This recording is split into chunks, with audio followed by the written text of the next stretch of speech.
You're now listening to Sound Talent Media. Check out more shows at soundtalentmedia.com.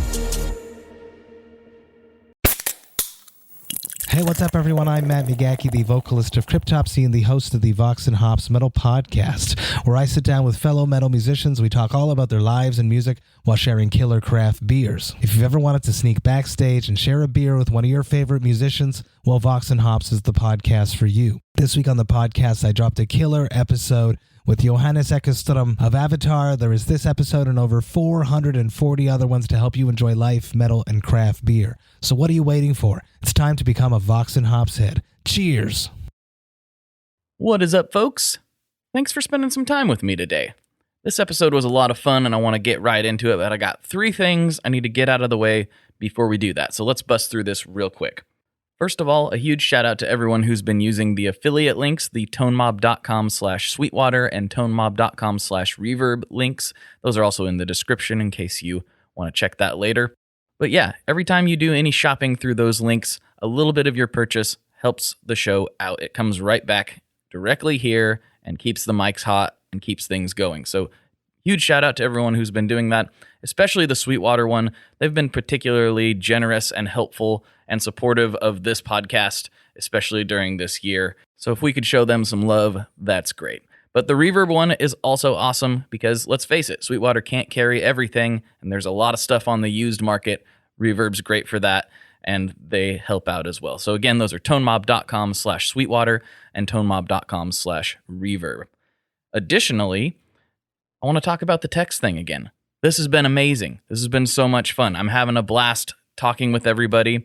If you text 503-751-8577, that will come right to me, and on that, I'm sending out business stuff, I'm sending out just life stuff, recipes, nerdery, just random things that don't necessarily have anything to do with guitar gear. It's a little bit of a way to take some control back from these algorithms, and additionally, as I found out, there are a ton of people. I've had about 20 people message me directly on there and say, thank you for doing this. I don't have any social media, so I feel like I miss out on a lot of the experience. So for those of you who are listening that don't have social media, and I don't blame you for that right now, I wish I didn't have social media sometimes, to be totally honest, but it kind of comes with the territory, so I'll take it. I'll take the good with the bad. But for those of you who are listening to the show and don't have social media and would like to talk to me and get messages directly from me, it's not a bot. The first couple messages are auto-generated. Everything else comes right from my thumbs, and the conversation is just between us. So 503-751-8577. Just text that number, and I'll get it. We can start chatting. I'm not sharing this information with anyone. It is strictly so that we can talk to each other without those pesky algorithms getting in the way. And if you ever decide it's not for you, just text stop, and then you won't get them anymore. So yeah, that's that. And finally, I wanted to give a shout out to a longtime listener and a longtime Tone Mob supporter, Sonia Leaf.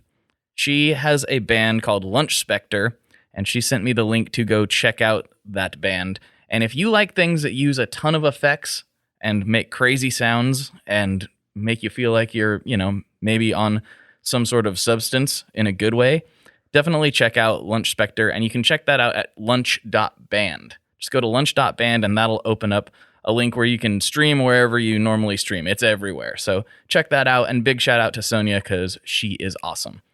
All right, with that out of the way, let's jump right into the episode with Conrad and Tobias from Softkill. Let's go.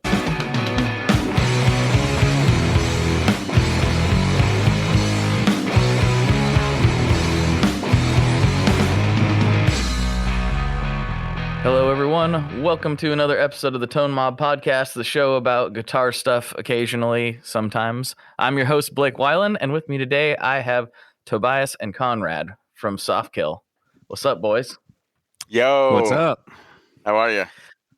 Pretty good. Pretty good. It's kind of weird that we all live in the same neck of the woods, but we're doing it like this, which is, COVID time. But I know. This has been great for my anxiety. Not that I have crippling anxiety, but I'm like, oh, cool. I don't have to see anybody anymore. I get to wear a mask in public, do little Zoom calls and stuff. I'm all for it. I can definitely get on board with keeping the whole 6 feet thing forever. I'm fine with the 6 feet thing. Stay away from me. Yeah, agreed. Absolutely. If that's the new normal, I'm good with the 6 feet. We'll keep it at that. That's good stuff. But let's see. I will give a little bit of my story with you guys' band. I actually heard of you on another podcast. Local dude Dan Cable had I can't remember which one of you on now because I listened to it so long ago. But that's where I first discovered the band, and I was like, "Whoa, these guys rule!" And they're right here in Portland. And rolling forward, you guys did a collab with Mr. Black that I want to talk about, and I talk to Jack all the time, so that was cool. And here we are in our own living rooms or whatever we are. Dan Cable is the homie. Conrad and I were interviewed by him initially at Pickathon. Okay. And he was cool, and he had like I feel like he had a Chicago Cubs tattoo, and I've got a Chicago White Sox tattoo, and that was the connection. It's real deep. And he was just cool, and we like clicked with him, and then that interview with him was heavy. It was really heavy. I wasn't expecting. It was also like the first time I'd listened to his podcast. I was just exploring for local music podcasts, basically, and I was like, this one looks pretty good. And I was like, I don't know anything about this podcast. I don't know anything about this band, but I'm gonna click on it because they're both Portland. He's passionate and he's got it dialed in. And I was actually having this conversation probably with Conrad. I don't talk to like 2 people a day.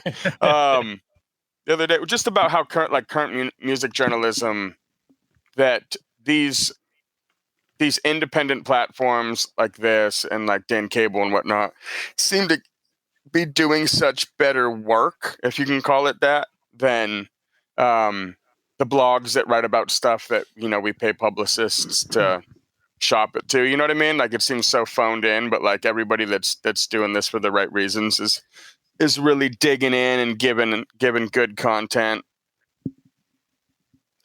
It's for me, I try to do something that I would like to listen to myself, which is probably why I liked Dan's show so much, because it's kind of similar vibe, different topics, of course, but very conversational and very just like, let's get to know these people type of thing. And I don't know. That's what I like to do. I try to make content in general across all the platforms on just things that I would personally enjoy.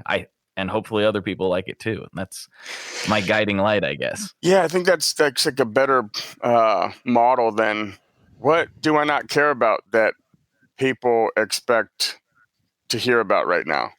Or that people, like what if you're not like passionate about something, like what are you going to contribute that's going to be interesting? So I think that comes through in the conversations. It's like you can tell when somebody's like, and tell me about your mother, or whatever. But for my listeners that aren't familiar with you guys, maybe can you give a high level overview of your band and your story? You guys have a deep backstory, but maybe we can give the 30,000 foot view of it. God. So I started the band in 2010, and at that moment I was living in California, and the label that had propositioned the recording of the first record was Portland based, and it was run by Nathan Howdeshell, who is in the Gossip, who were one of the big bands here years ago. So I started, and I lived here before, but we came up and did the record at Jackpot and built a lineup in Portland that, despite my many ups and downs that were related to drug addiction and just living this total maniac lifestyle, was always Portland centric. So we put up that record. I went super off the deep end, and I'm out of the picture for a while. Incarcerated, homeless, all sorts of really exciting, fun stuff. And when I finally started to kind of stick my head back out and came back out to Portland, that would have been, I guess, 2013, 2014, on a serious level is when Conrad came into the band. And that was probably the start of us being a real band from that point onward. What's your story, Conrad? Well, as it relates to Softkill, Toby and I knew each other since probably 2005, something like that. We were in bands that toured together that kind of like noise, no wave, terrible bands. We weren't that bad, I swear to God. And so I was aware of, Toby and I've been in touch and ever since. And I think I moved to Portland in 2010. I lived in New York until 2009, moved here 2009, 2010. And when Softkill was kind of ready to reform or start being active again, that's when I joined the band. And it was like a long time coming. We had gone through so many people here. If you showed up, you could have been in the band, because initially it was just, we weren't really playing shows. There was just these impromptu, we're going to rehearse and like start learning these songs, and maybe there's a new song, and on and on and on. And it was kind of like that. And then I kind of always knew, I was just like, God, when's this like Conrad going to be in the band? Because I don't really know any of these other freaks that keep coming and going. At least I know this person. At least we've smoked hash in somebody's apartment 10 years ago. Or there's the depth of the connection, the important stuff. And it just made sense immediately. And it was just one of those things that I did all of the writing for the first record for the most part, besides like some of these synth parts. And when Conrad came in, like I was not living in Portland. I was still doing the writing. But when he came into the picture, that's when it started to be like, oh, I feel safe collaborating with this person and Owen, who used to be in the band. It started to kind of change and evolve into be something that wasn't just my mental breakdown through music. And then it's just, we kind of hit the ground running. We got on tour in 2015 for the first time, late 2015, and I feel like we didn't stop at any point. Like we have every year tried to double what we did the year before. We keep releasing records. We've toured Europe like 4 times in the last 2 years, the US twice as many times, 6 to 8 months of touring, and just trying to put in that work instead of like sit there and scratch your head and be like, what's going on? Why doesn't anyone write me with this $1 million offer? Right. Yeah, it always seems to be, you kind of, to some degree, this isn't entirely true, but you kind of create your own luck, to a certain level. You have to keep being there and keep putting it out there and keep being present. Otherwise, people forget about you. And it's like you never happened in the first place.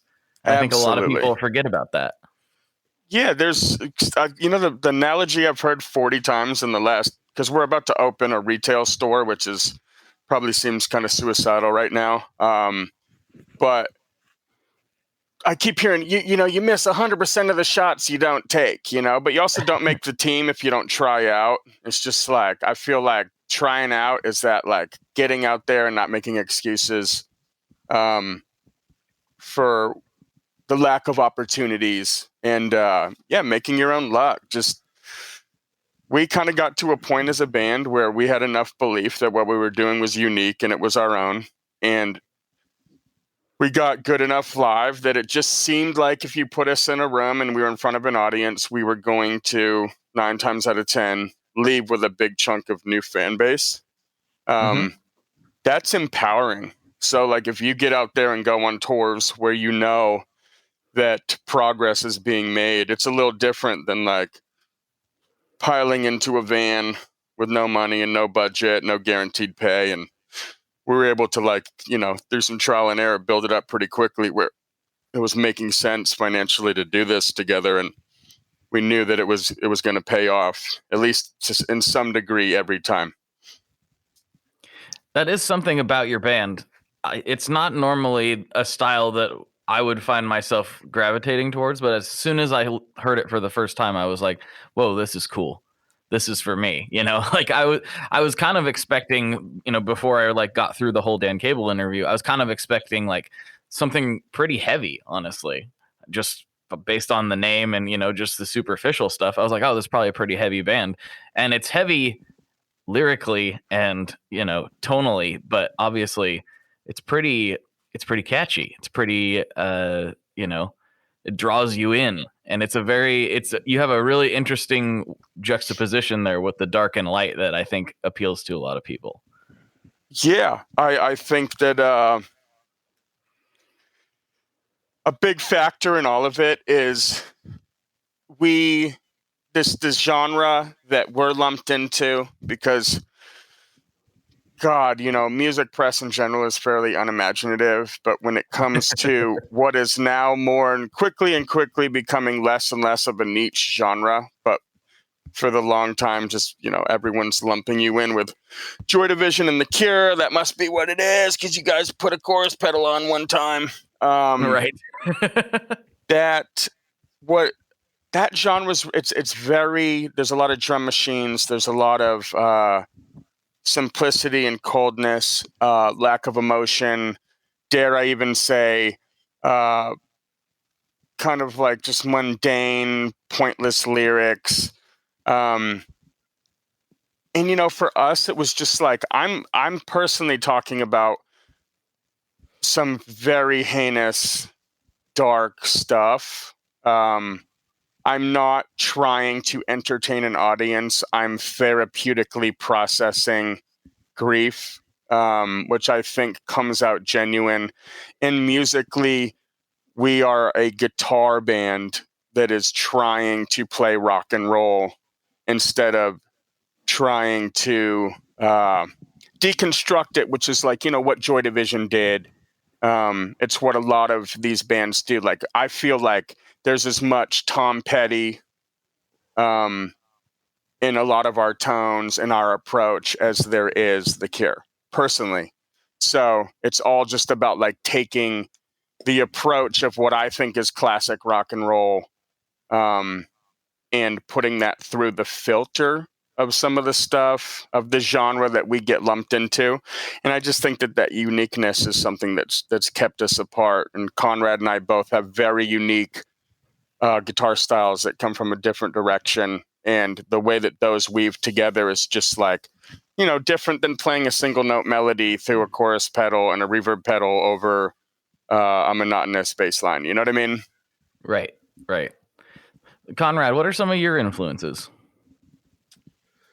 I mean, early on, I was really into Sonic Youth, which kind of like is where, like a lot of my interests when I started playing guitar kind of came from that. I would like try to play along with Sonic Youth records in my room, which was insane to try to do because I had like a guitar plugged into a practice amp, and I was just like, I don't know, I still don't know how to read music, or I just play by ear pretty much,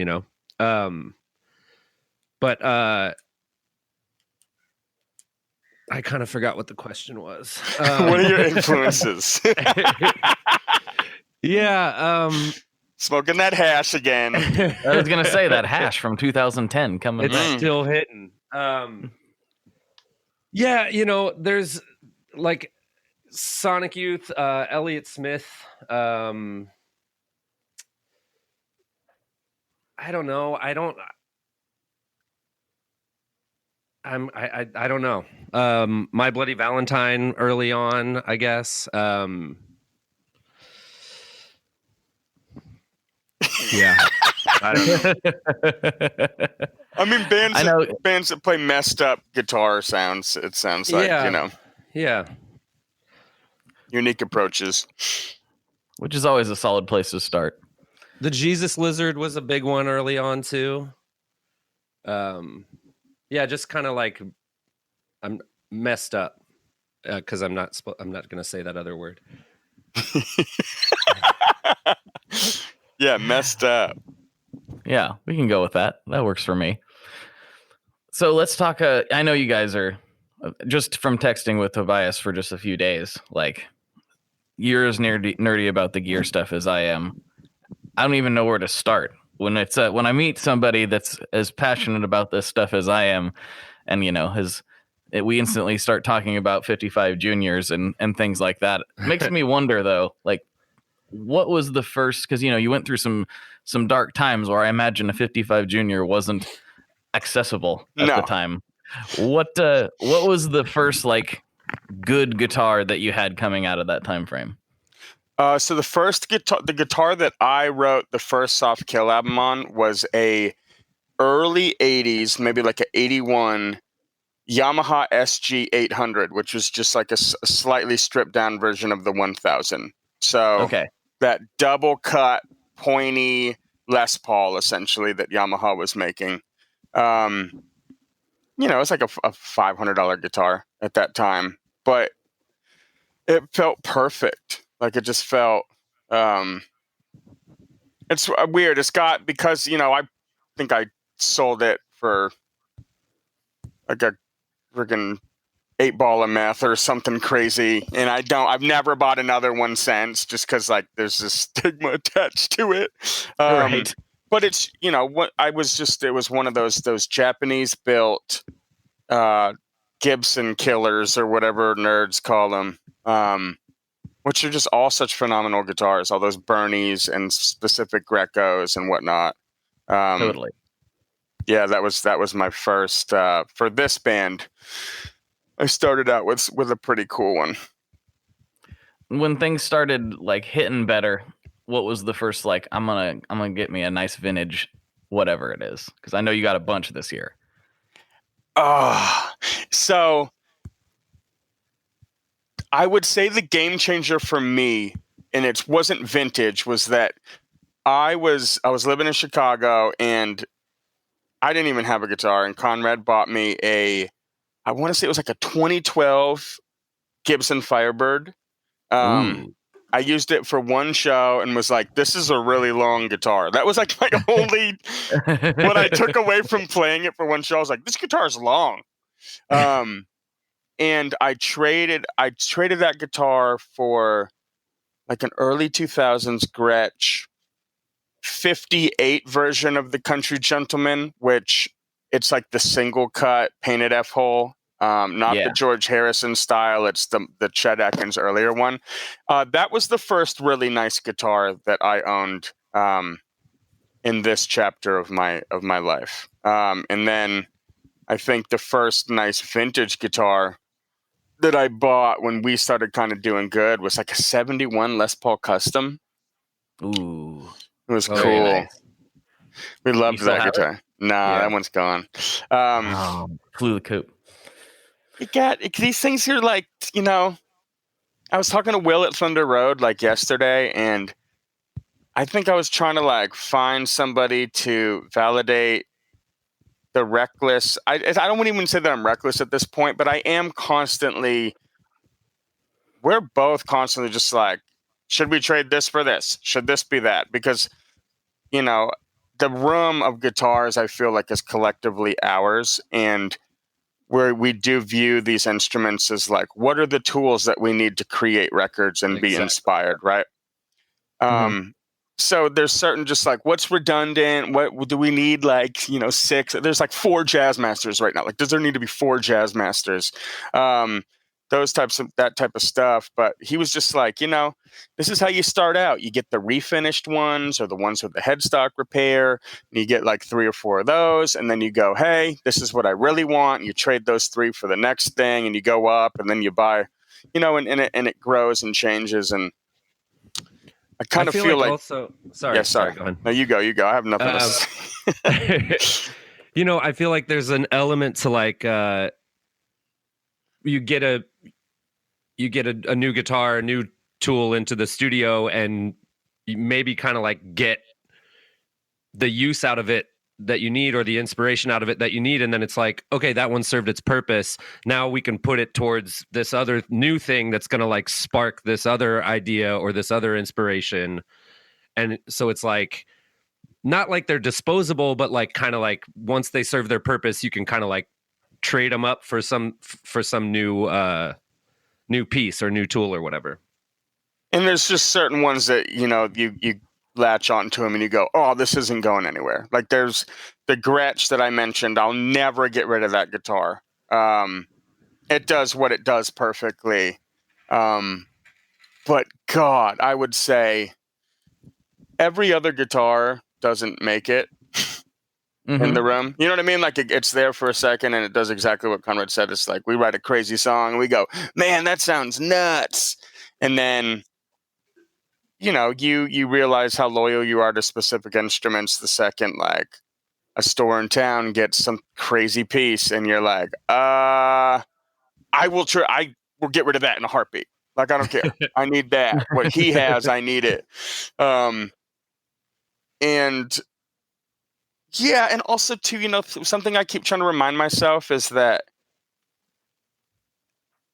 I think the constant hunt is therapeutic for me.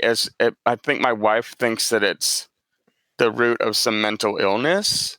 But I think that like it's something that kind of keeps me grounded, and I appreciate these instruments, and I do like thinking about taking something that I love and then setting it back out there, and then somebody else doing something completely different with it. Like I'm okay with these things having, you know, multifaceted existences, not just like sitting in the corner of my room being neglected by me.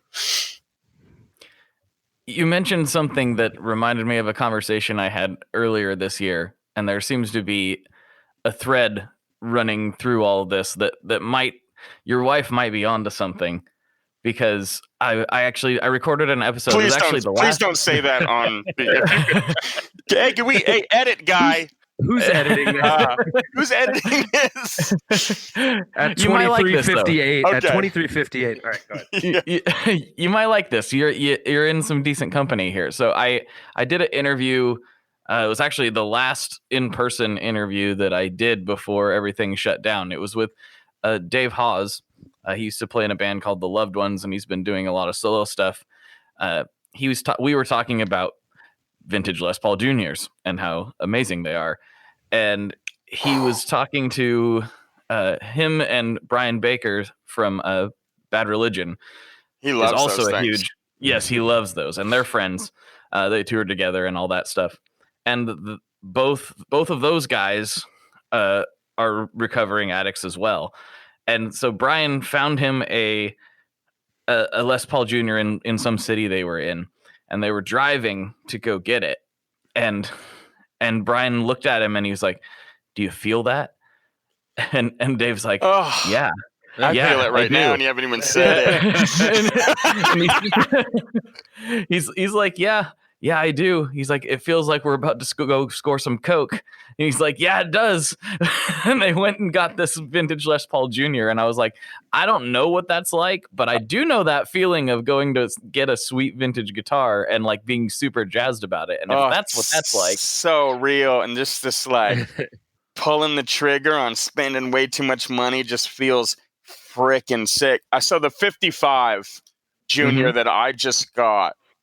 We had a window where Conrad and I like went over to Thunder Road again. Thunder Road and Black Book.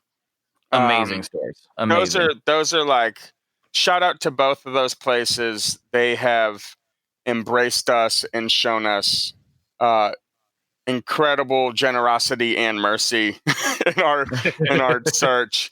But we slipped over there, and he had gotten 2 juniors, and he'd gotten a 63 Polaris White SG Junior and a 55 Sunburst. And the Polaris White, you picked up the SG. Oh, this is cool. Picked up the 55, and like Connor just gave me this look and was like this is this one is of a tier far above it, overlooking the heavens. And it was just like, boom, what do you want to do? I got this to trade and that. Okay, cool. And we just like, we're in the car, drove to the space. I had a 62 double cut special. We had like a 2003 gold top, custom shop, R7 gold top. Just felt so good to just put those things in the case. Loved both of those guitars. Put them in the cases, bring them, set them loose like dogs in that store, and then take this new thing. You know what I mean?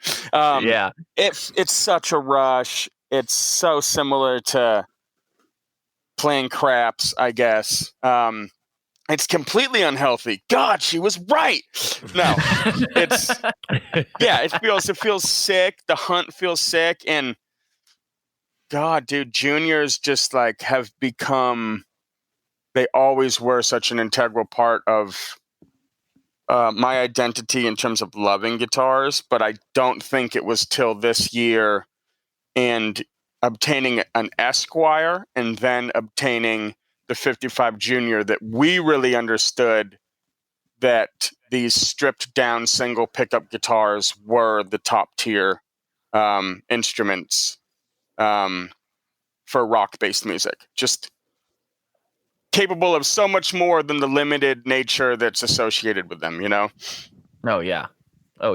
Especially those early juniors, man. I just every time I see one, I'm just like when I interviewed Dave, I saw it sitting there on the stage during sound check. I'm like, that's a vintage junior.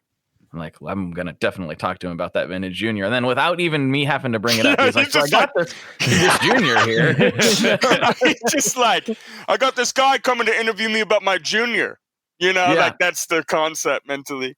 No, I mean, pretty much I was. So that's cool. The 54s to the 56s, where the bridge, the lower screw on the bridge is really close to the pickup. Those are the ones for the single cuts. And then I'm like about to just let go of a bunch of stuff to get a 60 double cut TV yellow. Is that one you sent me the picture of? Yeah, it's gonna happen. So and I'm letting go of like some stuff. But these things just like they changed my approach to guitar completely. I think they've changed both of us. P90s in general have this like, they're just so, there's a depth to them and this versatility again that I think is ignored by a lot of people. And it's strange to think that a wraparound tailpiece and one pickup like are the superior design in the same way that people look at skateboards and the popsicle shape that they introduced in the 90s. They're like, we've done it. It's the end. Where do you go? Okay, well, they like figured that out in like 1954. That's depressing. Just for everybody that's got ideas past that. But like, that's the real. I love Jazz Masters. I love Les Paul Customs with Bigsby's. And like, there's all these guitars that are so just, we talk about them all the time. But dude, I mean, juniors and Esquires, like that's it. It's the business. It just, I'm going to play mine later. Have you ever tried, I thought that this was kind of a bunch of nonsense, but I tried it and I realized that it's not. And so maybe, we just need to pay attention to those that have great tone, I guess. But you tried what I call the Mike Ness trick with the junior yet? where you tune it down to D standard Oh, and put the capo. Oh yeah, and We put were the just talking capo about on. this. Yeah. We were just talking about this because I've got super bad arthritis, and I feel like my comfort zone on the neck starts at like the 3rd fret. Mm-hmm. And so I've thought about like, doing that just to like have my hand placement in there. Because first of all, I think there's one song where I go past the 12th or 14th fret. You know, like I'm not Mhm. going down there. I heard this joke a long time ago. I don't know that this was real, but about like the dude, one of the dudes from Anthrax tried to do a signature guitar, and the fret stopped at the 14th fret, and he was just like, "Oh yeah, I don't go past that." And I was just like, I don't think the guitar came out, or maybe like I made that up, but I was like, that's insane. And then it's like, no, really, I don't. It's just up there is it, and I've heard it does. I've heard Mike Ness, and I heard they said that there's something to the string tension, or I don't know what it is that like makes it sound a little better. I've put this out there into the world a few times, and I've gotten a few different responses. And Of to course. me, the thing that makes the most sense is that you're actually changing the scale length of the string. So it's tuned the same, basically, but you're actually operating on a shorter scale length, and that's why it sounds different. But I tried it being very skeptical. I was like, this doesn't make a lot of sense. But I'm telling you, man, it sounds different. like different, like you are hooked on that sound, or just like another. Yeah, I leave mine in D standard, and I'll play it in D standard all the time just because it sounds cool tuned down like that. Yeah. And then when I want to go standard, I just capo it up, and I'm like, man, this sounds good. Mike was right. Interesting. Mhm. That dude that is, what's the other guitar player's name? Jimmy? In Social D, Yeah. What's the Johnny Two Bags. John? Okay. Okay. Yeah, I'm not Johnny going to say that out loud. That guy has incredible taste in guitars, and dude, their tone is sick. Social Distortion is like a band that I have appreciated. I got, my first tape by them when I was like 12, 13 years old. And I think my friends immediately were like, this is not mean enough sounding, but I liked it. Lately, I've been appreciating it much more. We got this person in the band that joined named Ryan, who's from Orange County. And maybe he's like being driven crazy by this, but I keep kind of just pretending that he's like based his life on Mike Ness, which he clearly hasn't.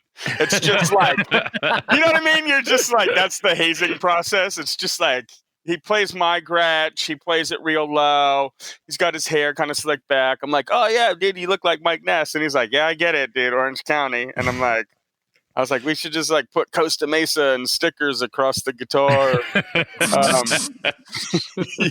Which I'm totally down to do.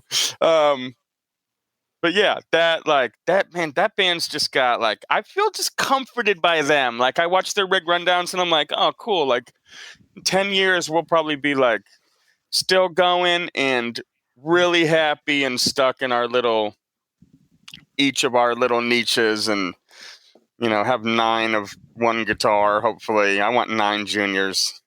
So Yes. Conrad needs like 9 casinos or ES330s. What are you obsessing over right now, Conrad? ES330s right now, which is also funny because I just read this the other day about Elliott Smith showing up to a recording session with 5 guitars, and he's like, these are the guitars I'm going to use for the recording session, and they were all just ES330s. They're like he had like 3 62s and like a 64 and a 67 or whatever, but the engineer was like, these are the same guitar. Like he's like, we can use these, are great or whatever, but we really kind of only need one of these. Yeah. No, we need all of them. Yeah, correct. All of them. They're also different too, and I also the junior thing in the Northwest is this interesting spinoff, is that all of these there's like a secret society in the Northwest of junior lovers. Oh yeah.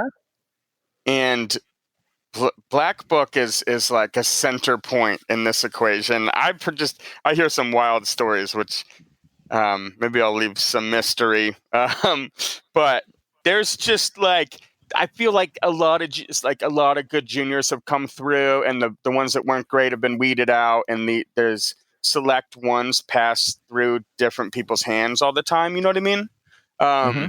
Because as fickle guitar players, like there's one day I'll pick up a guitar I know I love, and I'll be like, I don't want that anymore. And this stuff happens, and it's again going back to that, like letting go of something that you take great comfort and love in, to give yourself grief and then to keep the hunt going. And so when I got this 55, I posted about it like on the internet, and then I freaking met like 3 people that owned it at one point. Oh And wow. they were all crying about the loss of it. They're like, that one. I let that go because that was the last one that I'd got. I have 12 of them. Actually, this really cool dude from Idaho.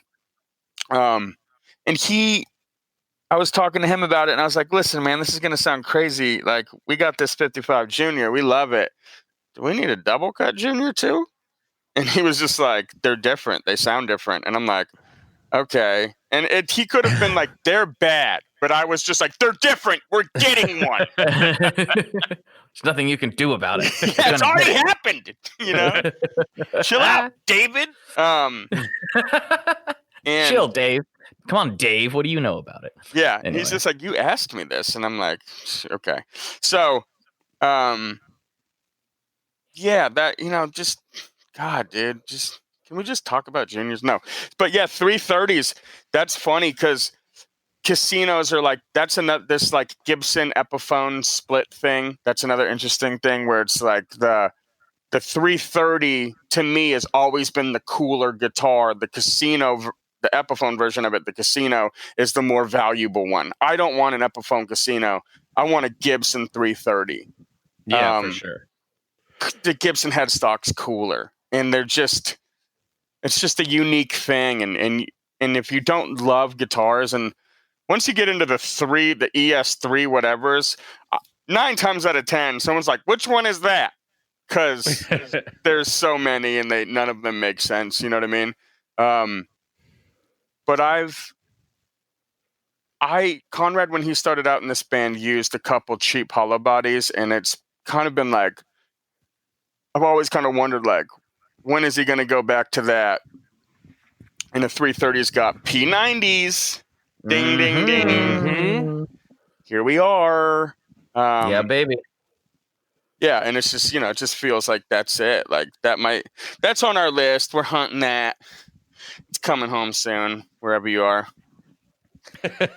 You keep talking about Black Book, and every time you say it, I'm staring like behind my microphone where I record is my 74 Tele Custom that I picked up at Black Book when they were a lot smaller. Yeah. And I'm just like, when this podcast is over, I'm going to plug that thing in and just turn up really loud for just a minute, just because I keep looking at it. What's cool about that place, what's cool about both of those stores is they're both small, so they both have to have every piece of wall space count. And I feel like every guitar I pick up in there, even if it's not the guitar for me, I'm like, this is a great specimen of that particular instrument. Totally. Totally. We have a 75 Tele Custom that may or may not be in the mix anymore, but there's just, Black Book's cool. What did we buy from there recently? A 72 jazz bass. Oh, the jazz bass. Ooh. And it had been like jockoed out. Somebody took the pick guard off, and it's all messed up and cool. I just like going into that place. And what's cool here is, once you spend as much money as we've spent, it's not that these are unapproachable situations like that you can't go in and have a good conversation with either of these people. But we've spent enough money that I feel like we've established like a cool rapport, and we have fun going into these stores. It's not, I like to walk in and go, any of this is obtainable. You know, like we want something enough, like we'll get it, and that makes it fun. Which years ago, that was definitely not the case. If there was a guitar worth over $1,000 in the mix, like, you were bringing it back to whoever owned it afterwards. You know what I mean? Right. Like, and yeah, Portland's been blessed in that there was so many stores at one point, and they've all kind of fizzled away. So we try to shop local. I try to buy guitars online as rarely as possible. So Yeah, we are lucky. We have a handful of really great stores that when I talk to other people, I'm like, oh, you don't have like a black book? And they're like, no, I live in, the middle of Idaho. Like, we don't have that here. So we're kind of spoiled, and I have to remember that sometimes. And Conrad and I think both things that we can relate on are that we both lived in New York City early on, and our discovering of the adult side of obsessing over this stuff. And when you live in New York City in that era, so this would have been early 2000s, you've got 48th Street guitars, you've got Rudy's, you've got 30th Street guitars, Rivington guitars, Chelsea guitars, Ludlow guitars. It was all juniors and jazz masters. So you go into 30th Street guitars and they have 9 custom colored jazz masters in a row. And you're just weak. and you're just like, oh, how much are these? They're like $2,800, and you're like, damn it, that's so expensive. Like for a custom color 63 Jazzmaster, and it's holy smokes. So now you're like, oh, that's $15,000. Okay. Shout out every one of those stores that had to give me a straight face when I was like, yeah, I'm thinking about picking this up, and then as I walk out, I've got your card, as I go climb back into my cardboard box. Metaphorically. Like, oh my God. These stores here locally are if you're like a musician that wants to buy rare stuff and start collecting or just play vintage, which there's great current boutique luthier guitar makers, and there's cool custom shop stuff happening from Fender and Gibson. But personally, I want to play old guitars that are messed up and loved. That's like, I see a beat up guitar and I'm like, that got smacked around a lot for a reason. Right. The closet queens are probably closet queens for a reason. Those scare me. Sometimes they're great, but more often than not, they just weren't, they didn't get played for, they didn't sound that good. It's just probably why. It just helps you feel comfortable playing something when it's already kind of in a state of having been played. For sure. Popping open a case and it's like pristine, 65 Jazzmaster, whatever it is, like you're like, okay, I'm also not going to touch this. No, totally. And they're just not the same. I don't know. I saw Jazzmasters because of Sonic Youth, so you see them and never find one that messed up. But I definitely was just like more drawn to the ones with what I hate these two words, patina and mojo, or vibe. I don't, and calling guitars a piece, all that stuff. It's just like, no, this is a guitar. It's not a girl, and it doesn't have a name, and it doesn't have mojo. It's, it's just like, it's got a story, Joe Bonamassa or whatever, but it is definitely, it's just, it is what it is. It's not like all this other goofy salesman stuff attached to it. What is a better word for it though? Like, when you pick up certain ones and they, like the Junior, for instance, and it's like, this has that thing. I don't know if there's a better term for it than mojo. I think mojo is probably the perfect word. It just doesn't need to be said. Just think it. Just like a knowing glance. I was just like, yo, something's up with this one. You know, I'm like, oh, this one's possessed. This one's woo. This you know, I don't think I ever say anything that's like coherent. It's a lot of just looks, like, you know, we plug a guitar in and just hit a power chord or a big open chord and look at each other and be like, oh man, and then that's it. You know what I mean? It's not like, God, I go online and I talk about him and I type up these sentences and I feel like such an absolute nerd. I last like 4 minutes in any online guitar group because I am not trying to put some sort of hierarchy to people that appreciate these instruments, but like as touring musicians, the main point of wanting to have these is like, I want to play all these all across the country. Like we want to go out there with these guitars, not like you're safer one to bring. Like we'll bring them into the hotel room at night, stick them next to the bed. And that's my appreciation for them. Like the people that just own 40 and they're inside their house and like they might get together for the Skype jam in quarantine. That's just like, I don't think I'll ever be that person on the same level, you know? So I am impressed with some of these freaks guitar collections though that I see. You know, they've never played a show and it's just like, I'm like, God, dude, really? You got a 54 gold top? Unreal. Hey, I mean, if it makes you happy, I'm all for it. I'm all for people being happy. Don't take it the wrong way. I just don't necessarily want to talk about the guitars. Oh, I just like, I try. And then after like a week, I'm like, wow, I am like an absolute nerd. I pretend I'm not. Yeah, we all are. That's, I mean, this entire podcast. It exists because there's nerds that want to talk about guitars, and I'm one of them. The NERDCAST, awesome. Yeah. Speaking of online guitar groups, I have a Facebook group around this show, and I told them that you guys were coming on, and I got a couple questions for you. Cool. So, Dylan Clay, he says to ask them about the collab pedal with Mr. Black. How did that come about? And how did you guys decide to do such a split, or do a split with such a heavy band like Portrayal of Guilt? There was, and you know, as anybody that pays attention to Portland, insane amount of pedal builders here. Mm-hmm.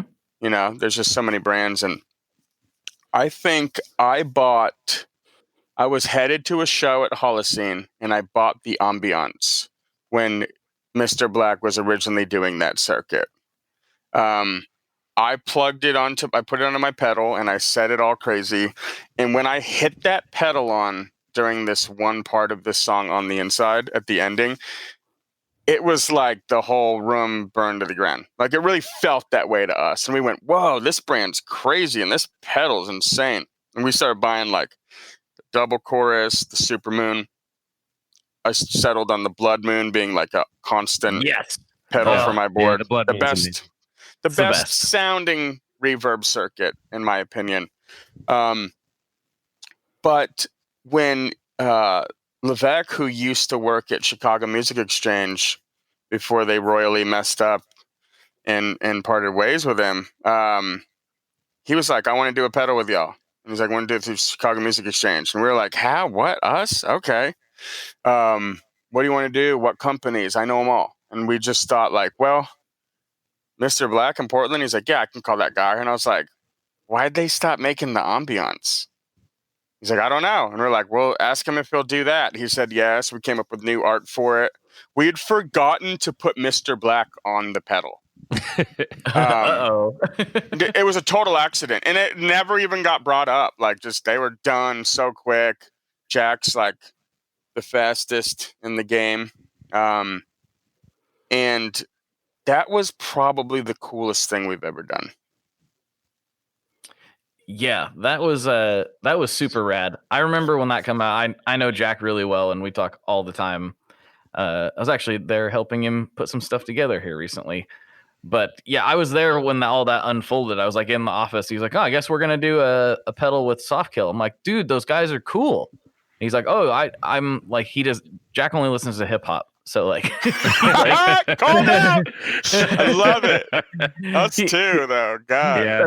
that's not entirely true, but he's like, oh yeah, I'm not super familiar, and he listened to it and he's like, oh, this is tight. And I was like, dude, these guys are really cool. I think this is gonna do really well. And he just wasn't as familiar as I was. I think he is now. But yeah, it was kind of a weird side of the coin to be on, because I was like, I'd just found out about you guys and been listening for a while, and then he was like, oh yeah, this band Softkill. I'm like, what? This is crazy. So that was really cool to see.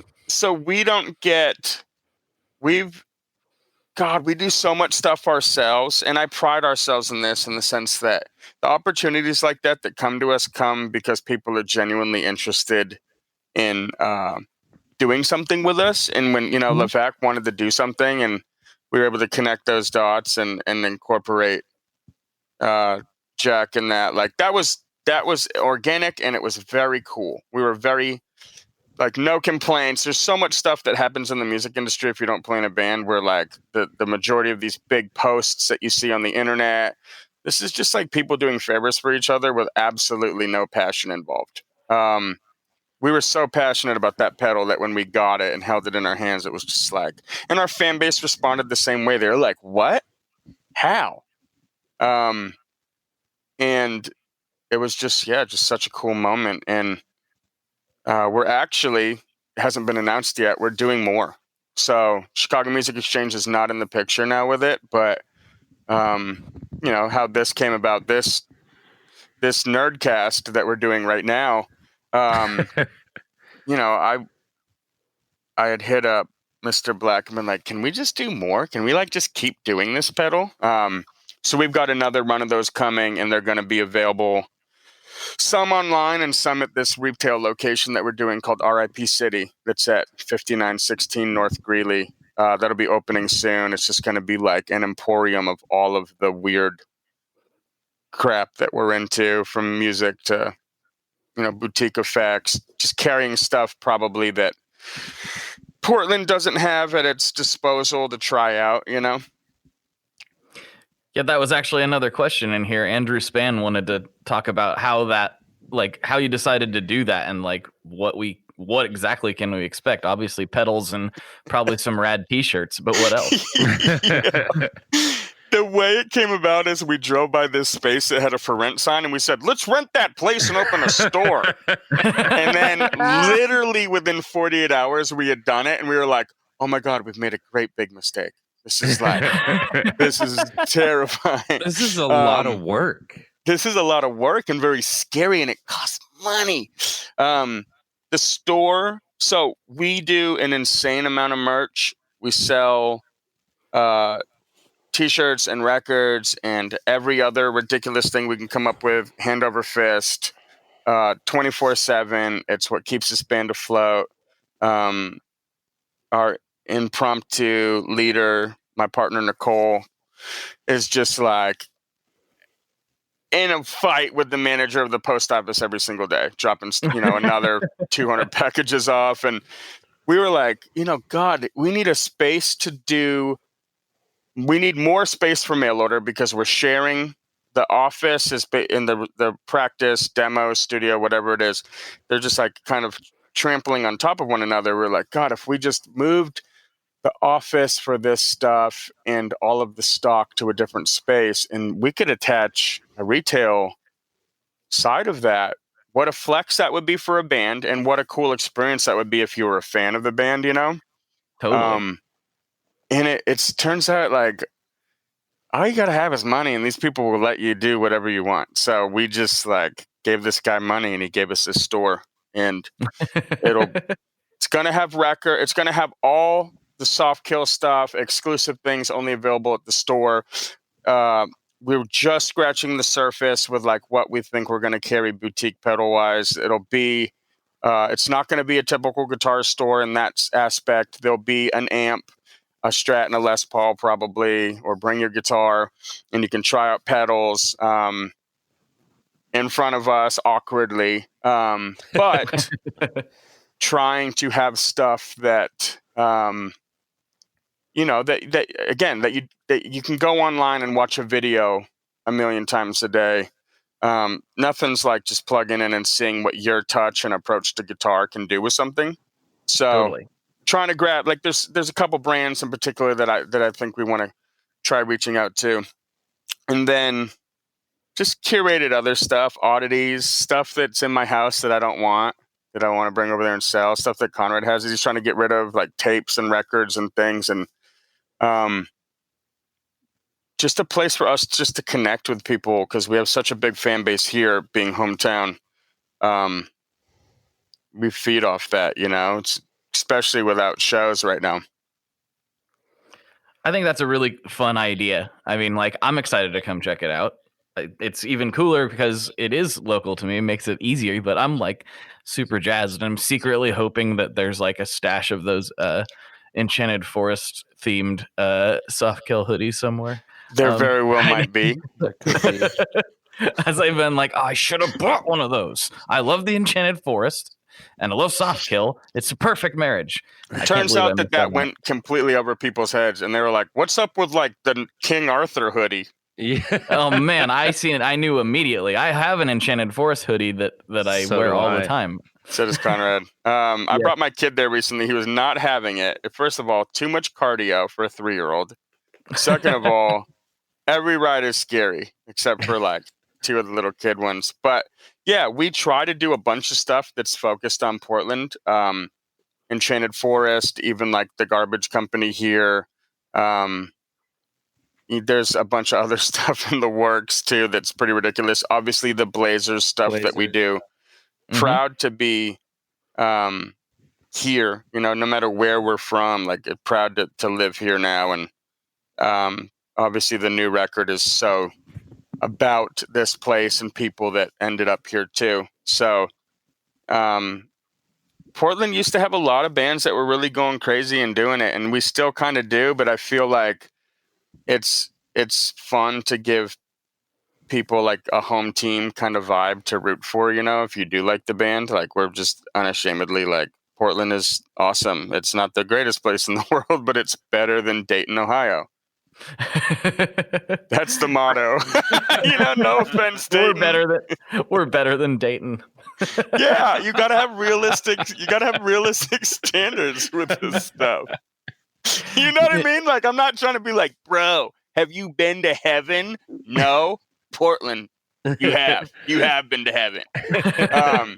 Depends on where you eat. Yeah. Okay. Here's a better one. Portland, better than Seattle. Yeah, I'm down with that. No offense, Seattle listeners. Yeah. I love that there was some like resistance on saying it was better than Dayton, which is like, what up, Dayton? But Seattle immediately tossed into the sea. I'm like, yeah, get rid of it. No, I love my Seattle people, but if I had to pick one of the two bigger, Seattle's a lot bigger than Portland, but 2 major Pacific Northwest, cities. I'm gonna be in PDX. Seattle never feels like home when I'm there. I've lived in Seattle. It never feels like a place I can get comfortable in.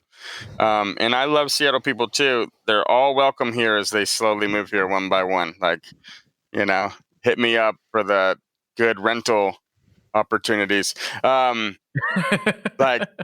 yeah, it just feels like Seattle's kind of becoming unobtainable. Got to have so much money. It's sad. It's a sad situation. And Portland just has the better bands historically. Yeah. I mean, I'm not saying, I'm just saying.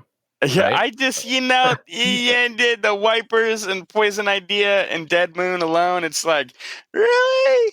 I know Nirvana, I get it, but like, my mom knows about Nirvana and likes Nirvana. Like, it's at this point like the Beatles of that generation. But like, Portland was the underdog, and like, it shows in a lot of the music, and I dig that. And it doesn't feel like the underdog anymore, comparatively. But it used to be like that bands played Seattle and then didn't play Portland and then went to San Francisco. And if you're Rancid, you still do, for whatever reason. They can't seem to come to Portland. I don't know why. Rancid, what up, Lars? Come on, Lars. You I'm trying to know? get Lars on the show, by the way. I'll ask him when he gets here. No, Rancid's, it's, I liked them when I was a kid, and then it wasn't cool to like Rancid because they weren't punk enough. And then now that I look back on it, I'm just like, God, they were like, totally doing their own thing and like doing a really good job of it. I'm not going to listen to Ruby Soho ever again necessarily. But I am inspired by all of these bands that are like years down the line, so established, unapologetically exactly who they want to be. And it took me a long time to realize that the Clash are one of the greatest bands ever, and they clearly figured that out really young. It's true. Well, we still got a couple things to go over, and we've hit that hour mark. And I feel like if I don't ask this question on top of all of the last things I got to wrap up here, I'll be in real bad trouble with everybody. And so I don't want to do that. But so what is this going to be? Well, I mean, this shouldn't be too shocking. Eric Signer, he said he's excited for this episode. One of his favorite bands. He wants you guys to go through your boards, and we probably better do that before we wrap things up. Conrad, go. At least right now, as they are in this moment. I know that's ever changing. Yeah, it's ever changing. I guess it's kind of it kind of feels like it's more. It's staying the same more and more in the last year or so. It's like you have like the few things that you kind of need. Everybody in the band has a blood moon. That's kind of like that's Mando. But I usually cycle through a few fuzzes or drives or whatever distortion pedals. I can never really find exactly what I'm looking for in that realm. I think right now I have a Rat, but it's a JHS modded Rat. It's got some switches on it, and I don't know what they did to it, but it sounds better than a regular Rat or whatever. I'm always searching. Toby, what's the Tone Bender clone that I just got? What's that guy's name? Blamo Electronics. I just got one of his fuzz pedals, and I like it so far. So that's probably going to go in the chain somewhere. A couple delays. I always have I have a digital and an analog delay kind of going at different settings. And that's pretty much it. All right. What are those delays, if you don't mind me asking? I've had the same delays for as long as I can remember. I have a DD6 and a Strymon. What is that thing called? The gray one, El Capistan. That's like kind of the tape delay. Yes, that's like a company, or I feel like there's a lot of companies like this where like that pedal can do so much, but I find like the one thing that I like that it does, and I'm like, oh, that's what that pedal does. I'm not like on my knees like messing around with knobs on my pedal board. It's like I find the one thing that each little box does well, or that I like, and I just leave it. Good philosophy. I like that.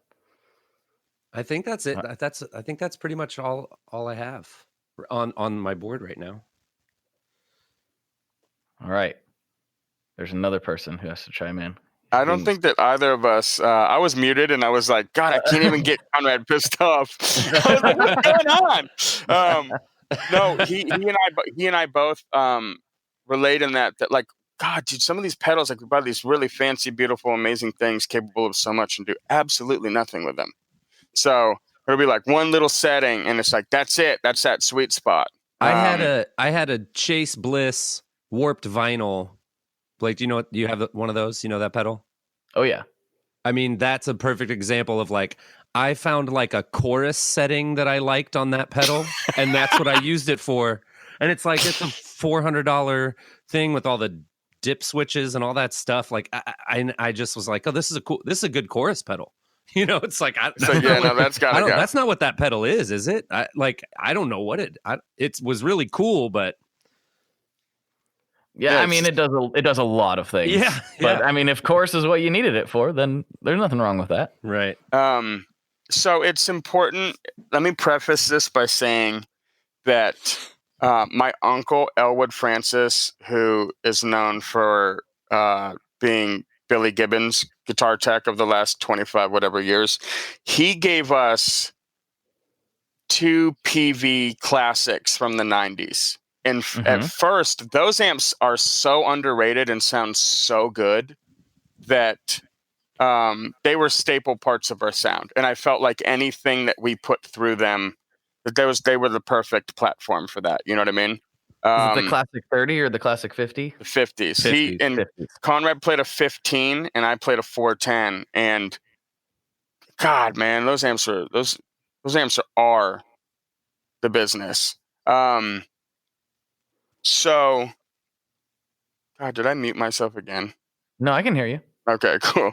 Good. So, initially, if you've seen me play guitar live, I played more often than not that 58 reissue of the Gretsch, hollow body with painted F-holes. So just like this hollow box. And I would go into a bunch of stuff, usually some sort of boost. Most recently, the little EP boost. Such an integral. I try to use to some degree stuff that, like, when it gets destroyed by customs, you can just go to even a music store in Poland and find it. And then into like a tube screamer. A lot of times it was a tube screamer. I was really into the Plumes by Earthquaker Devices for a while. I think that's a great sounding pedal. And then and I was using the Acapulco Gold by Earthquaker for like the big fuzzy stuff. That I got over that pedal because I really feel like it sucks out all the dynamics of your sound. And then I went into the Mr. Black double chorus forever. Into revolving cast of delays till I realized that the DD5 was just it. And then into a Blood Moon, and then into a bunch of different for big expensive reverbs. And then I initially, when we got the soft kill version of the ambiance, like that became home. But that's changed. So recently, I am now really simplified, and I'm playing third guitar in the band. So Ryan Nichols, our new guitar player, is doing my part. He's using a very similar effects board that I used, and I'm just doing a 55 Les Paul Jr.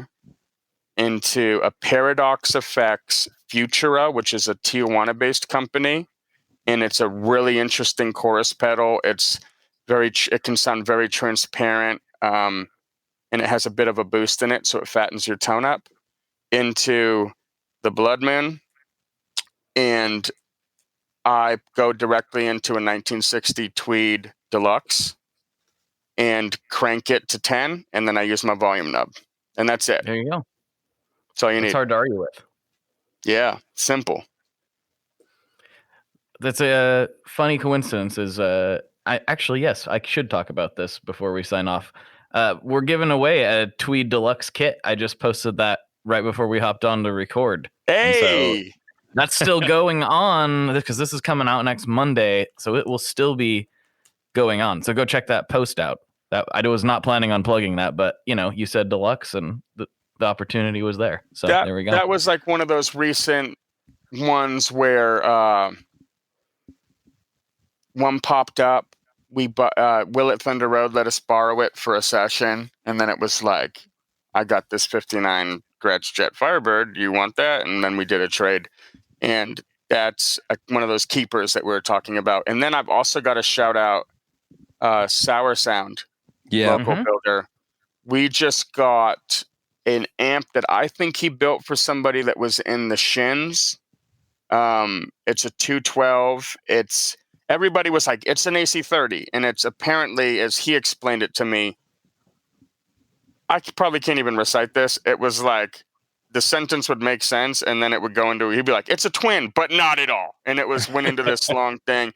But it was just like the most, it has one of the cleanest, fattest distortions, but I guess it's got something Fender related from the twin realm as like in the preamp or something. I don't know. It's an absolute powerhouse. Top 3 amps I've ever heard in my entire life. And another example of Portland just having like the best builders of all this stuff. Yeah, we also have. We both of us have the Sour Sound $100 boost, which is an incredible. The $100 pedal. boost, dude. And did you shout out Wang? No, I didn't. Oh yeah. Wang Amplifiers hooked us up with I don't remember what the name of the. I think yours is called. It's a 1 of 1, and it's like a 45 watt 212. So maybe their version of a Pro almost. Kind of yeah. And it's called. Amp. It doesn't matter what it's called because there's only one of them. I don't think it has a name on the faceplate. I think it just says Wang. I think it's a Supernova. Oh yeah, that's right, Supernova. Yeah. Okay, so. And then, but he makes a Pulsar and a Quasar, and those are some of the best sounding amps built locally too. Just like to the point, he understands the science of it.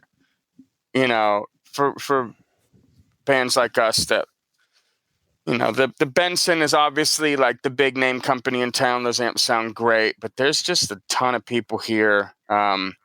Chris was actually telling me about the Wang amps. Oh, they're so good. Yeah, he was like, dude, these are legit. I'm like, okay. All right. They sound awesome. Really His Quasar is like, you can get like the nastiest deluxe tone out of it. They've got like a cool voltage controller thing on the back. And they're just beautiful amps. And he got us that amp. Reminds me, I still got to pay that guy. Shout out Wang. I'm sorry. But for like a song, like it was super cheap. God, I sound like my grandfather. I paid it. I got it for a song. Great amp. Hey, songs can be expensive. Hey, totally. Yeah. So he's using that. We're trying to. At some point, I'm hoping that we can just use. If it's not vintage, it will be Portland built. Because we got to stick together out here, since hopefully we'll be our own country soon, along with California. No, they can stay out of it. We're independent. That's right. They absolutely better, because they're coming up here and they're raising heck, and we don't want you here. I love you. Well, there's a couple of you. There's a few of you that can come up here, but not all of California. You. One of the best places to play. Mm-hmm. All right, guys. I got a couple classic questions, and then we'll wrap up this main section of the podcast. What do you say? Cool. All right. Okay. First off is a pretty easy one. What's your favorite Boss pedal? Oh, wow. Lately, I guess I would just say the DD5. It's my favorite of those little delays that they do. And I've got like another JHS modded one that I think has been modded to have kind of a tape effect, to have like some kind of dirtying of the repeats. That's my favorite one. Cool. Yeah, I like a lot of the DD, like the DD3, DD6, DD5. I think a lot of those have like their own kind of character or whatever. But there's an older. So I think it was called a PS3. It's like a pitch shifter delay. But then like the Aqua one? And then they when they upgraded it, like whatever, the PS5 or whatever, they got rid of the delay function and they just like ruined it. But it's either the PS2 or the PS3 that it's like, what are you going to do with that pitch shifting? Like you can step on it and like raise it up 4 octaves or whatever and make it squeal. But it had like a really cool delay on it that I always really liked. But those are kind of hard to find because they like the PS3 circuit. Yeah, that one gets brought up a lot. on here. Yeah. Like a lot. That's a lot. cool pedal. Because that one's hard to find, we're going to go with the Wazacraft Metal Zone. You know what? I actually have not played one of those, but I heard it was awesome. So I gotta give it a try.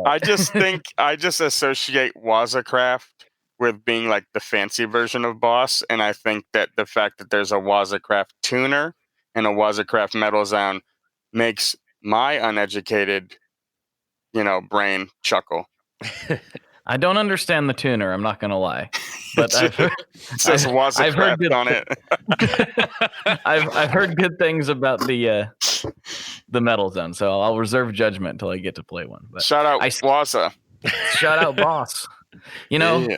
I ask that question on every episode, not thinking like, hey, why are they not sponsoring this podcast? What's going on here? I know. Where are you all at? I'm going to shoot Yoshi a DM right now. He's like, I don't know who you are. Block. He does. I accidentally almost stole his car at NAMM one time, but that's a different story. What? Okay. The listeners have heard that story a million times. I can tell you guys later. All right. I forgot to do one thing that I usually do before that. Before we get into the very final and very difficult, controversial section of the podcast. But before we do that, my God, this is your chance to say whatever you want to say. You can put up a billboard if you got a message you want to get out to a few thousand people. Now's a good time to do just that.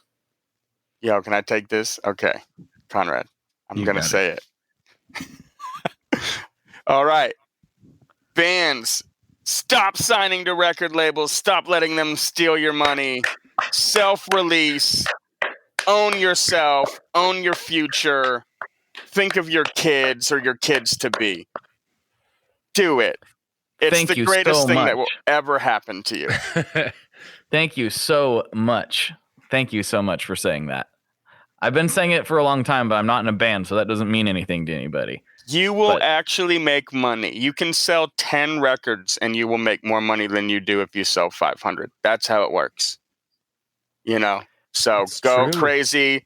If you're scared to invest in yourself, I hate to be the guy that's like, then you probably shouldn't be doing this, but it's getting to that point. Small businesses rule. Your band is a small business. Think of it that way. And if you want to talk about it more, you can come to 5916 North Greeley, RIP City, opening before Christmas, and chop it up with us. And we'll give you all of our input and all of our insight and experience, over a cup of coffee. Oh man, thank you so much for saying that. That is something that people need to hear. I mean, yeah, I could go off on that, but that's probably all that needs to be said at this point. Yeah. That was wonderful. All right, final section of the podcast. Here we go. What is your favorite kind of pizza? My favorite pizza is Chicago style, not deep dish, but fills. So south side, just cross cut, into the little squares, party cut. Fills or Fills is my spot on 35th. That's my favorite pizza. Or if I want to eat trash, Papa Gino's in New England. Because I'm originally a New England kid, so shout out Papa Gino's. I don't even think there's sauce. It's just like as thin as a piece of paper. But that's it. Conrad? I mean, New York, like a New York slice walking down the street will always be my favorite. A paper Raised on plate. St. Max. There's, Vinny's on Bedford was one of my spots back in the day. I really love Ranch in Portland. Ranch PDX is amazing. I haven't had that. Oh man, it's great. I've heard it's good, but I'm resistant to the idea of the fact that they're promoting ranch on pizza. I know they don't exclusively put ranch on pizza. Yeah, what's wrong with that? But it does I'm come not on down. the side. It does come on the side. I'm not down with the ranch. I know, but you don't gotta be. Yeah, they don't put That's it on true. for you. It's just you can leave it off. I do want to shout out like one of my favorite Portland spots right now, and you guys should definitely hit them up. I'm hitting them up tomorrow, actually. Demo's So relative newcomer to the area, but oh wow. What's it called? It is Demos. Demos. Never heard of it. Huh. It's in where the building where Burnside Brewing used to be. Mm-hmm. And it is insane. I actually found it because they have supposedly the best sandwiches in Portland. I haven't tried those yet, but their pizza is amazing. It's like New Haven style. We have a and lot it's of good super pizza in Portland. Did you say You New do? Haven style? You from Connecticut, kid? No, not me. I'm Okay. I'm born and raised right around here. All right, that's what's up. Yo, is Mississippi pizza still the worst pizza in Portland? Oh, no comment. No, it's not. Okay. There's a place in St. John's that I have not named publicly, but it's terrible. Okay, well, man. It's actually so bad that I would just eat I would just take the toppings off and throw the rest in the garbage because it was terrible. It was the worst crust I've ever had. Wow. Yeah, one of the two pizza places in St. John's, he's talking about you. Watch out. You're listening. Some guys friggin' noodling on a Strat by the oven, being like, "Oh man, Mamma Mia!"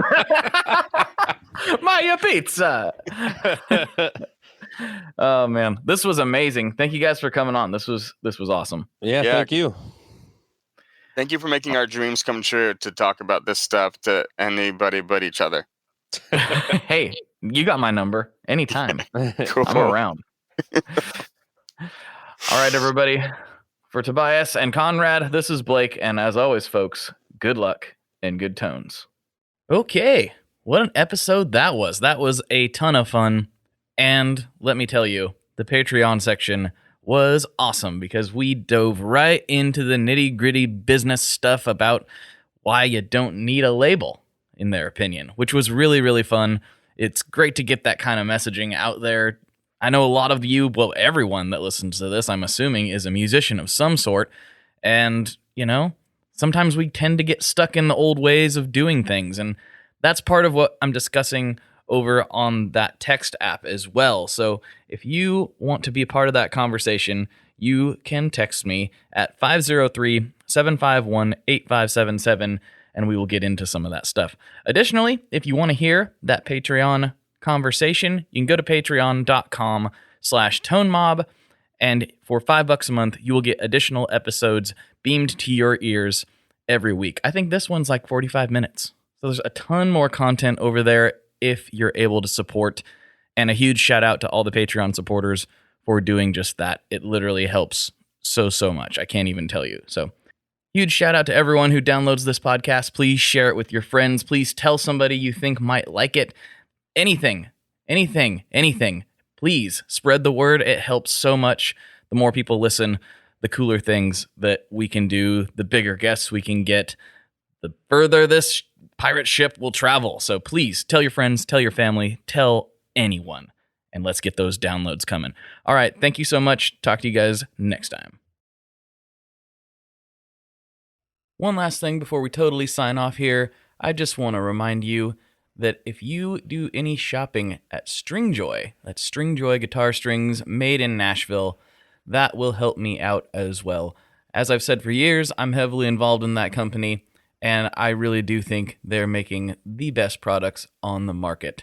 So if you would like to try custom strings, go to tonemob.com/stringjoy and check them out today. I seriously love what the team down there is doing. I help them out with all kinds of things, and by you supporting them, you are also supporting me as well. And hey, you need some strings, so why not get some custom strings just for your guitar and playing style? Again, the link for that is tonemob.com/stringjoy, and that will take you right to their website, and you can do all your shopping through there, and that will help everyone involved out. So thank you very much. Talk to you next time. We are brought to you by the wonderful folks at Gun Street Wiring Shop. Yes, Gun Street Wiring Shop. I've talked about them before. I used to say based out of Bend, Oregon, but guess what? Sean moved to my neck of the woods. Sean's in Portland. Sean is awesome and has helped me with a bunch of stuff lately. And if you have wiring needs for your guitar, he can help you too. If you want to get weird with it, he can get weird. If you just need to spruce things up a little bit, there's your guy. He takes all the guesswork out of doing your guitar wiring, and he makes it simple, and his customer service is top-notch, and I can't say enough good things about Gun Street as a company.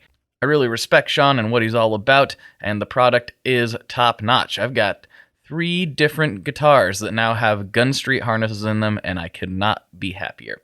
So go to gunstreetwiringshop.com and check them out.